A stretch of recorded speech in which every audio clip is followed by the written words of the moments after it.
One day ఫార్మెట్లో మన team India captain మారబోతున్నాడా? Rohit Sharma ప్లేస్లో శుభ్మన్ గిల్ను కెప్టెన్గా appoint చేయబోతున్నారా?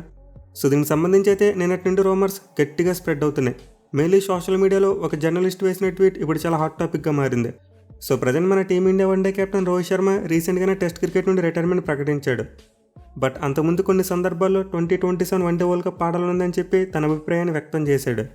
At the same time ఈ ఏడాది స్టార్టింగ్లో మన టీమిండియాకు కెప్టెన్గా ఛాంపియన్స్ ట్రోఫీని కూడా అందించాడు. పైగా వన్డే ఫార్మేట్లో రోహిత్ శర్మ బ్యాటింగ్ ఫామ్ చూసుకొని అద్భుతంగా ఉంది, ఎక్కడ కూడా డిప్ కనిపించలేదు. సో దీంతో 2027 వన్డే వరల్డ్ కప్ వరకు రోహిత్ శర్మ ఆడతాడని చెప్పి ఫ్యాన్స్ గట్టిగా ఎక్స్పెక్ట్ చేస్తున్నారు. అది కూడా కెప్టెన్గా కంటిన్యూ అవుతాడని చెప్పి హిట్ మ్యాన్ ఫ్యాన్స్ భావిస్తున్నారు.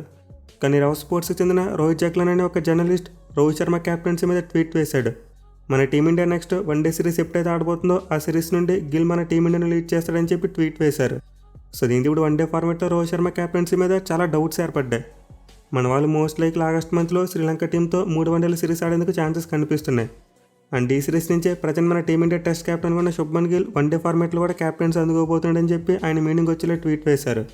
సో ఇందులో ఎంత నిజముందో లేదో తెలియదు, బట్ రీసెంట్గా రవ్ స్పోర్ట్స్ వాళ్ళు ఇచ్చే రిపోర్ట్స్ మాత్రం కొంతవరకు కరెక్ట్ అవుతున్నాయి.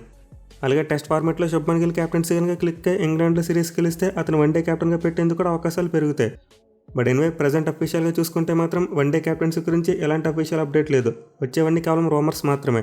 అంటే రోహిత్ని తీసి గిల్ని పెడతారనేది కేవలం రూమర్ మాత్రమే. హిట్ మ్యాన్ ఫ్యాన్స్ అయితే రోమర్ని గట్టిగా వ్యతిరేకిస్తున్నారు. ఎందుకంటే రోహిత్ శర్మ టెస్ట్ ఫార్మేట్లో ఫామ్ కోల్పోయాడు కాబట్టి రిటైర్ అయిపోయాడు. కానీ వన్డే ఫార్మేట్ విషయానికి వస్తే బ్యాట్స్మెన్గా అద్భుతంగా ఆడుతున్నాడు, అట్ ది సేమ్ టైం కెప్టెన్గా కూడా బీభత్సంగా రాణిస్తున్నాడు. ఇన్పడతన నాయకత్వంలో మన టీమిండియా గత 3 ఐసీసీ టోర్నమెంట్స్లో కేవలం ఒక్క మ్యాచ్ మాత్రం ఓడిపోయింది. 24 మ్యాచ్లు ఆడితే 23 మ్యాచ్లు గెలిచేశారు, ఒక్కటి మాత్రం ఓడిపోయారు. సో దీంతో వన్డే ఫార్మేట్లో రోహిత్ శర్మని కెప్టెన్స్ నుంచి తప్పించడం చాలా రాంగ్ డిసిషన్ అవుతుంది, అతనికి అన్యాయం చేసినట్టు ఉంటుందని చెప్పి ఫ్యాన్స్ ఆవేదన వ్యక్తం చేస్తున్నారు. అండ్ నాకు కూడా పర్సనల్గా రోహిత్ శర్మని కెప్టెన్గా తీయకపోతేనే బెటర్ అనుకుంటున్నా. గిల్ ఇప్పుడే టెస్ట్ ఫార్మేట్లో కెప్టెన్సీ స్టార్ట్ చేశాడు, ఇంకా సెట్ అవ్వడానికి టైం పడుతుంది.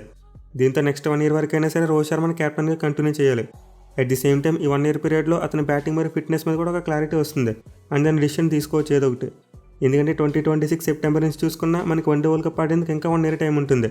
దీంతో ఒకవేళ నెక్స్ట్ ఇయర్ సెప్టెంబర్కి రోహిత్ శర్మ ఫిట్ కాడనుకుంటే అప్పుడు మనం కొత్త కెప్టెన్ పెట్టుకోవచ్చు. 1 ఇయర్ టైం ఉంటుంది. దీంతో కొత్త కెప్టెన్తో పాటు మరి ఓపెనింగ్ బ్యాట్స్మెన్ బిల్డ్ చేసుకోవడానికి టైం అయితే ఉంటుంది. At least next year T20 world cup అయ్యేంత వరకైనా సరే వెయిట్ చేయాలి. అండ్ దాని వీలైతే మన వాళ్ళు వన్డే మరియు T20 ఫార్మేట్లకి సపరేట్గా వేరే కెప్టెన్ పెట్టుకోవచ్చు. టెస్ట్ ఫార్మేట్లో గిల్ లాంటి వాళ్ళని కంటిన్యూ చేసిన వన్డే మరియు T20 ఫార్మేట్లో శ్రేయస్ అయ్యర్ లాంటి కెప్టెన్ పెట్టుకోవచ్చు. అలా కాకుండా ప్రజెంట్ వన్డే ఫార్మేట్లో కెప్టెన్గానే కాకుండా బ్యాట్స్మెన్గా కూడా అద్భుతంగా రాణిస్తున్న ప్లేయర్ను సడన్గా కెప్టెన్సీ నుంచి తీసేస్తే అది టీంకు రాంగ్ ఇండికేషన్ పంపినట్టు అవుతుంది. So I hope Rohit Sharma one day కెప్టెన్సీకి సంబంధించి వస్తున్న రూమర్ అబద్ధం అవ్వాలని కోరుకుందాం.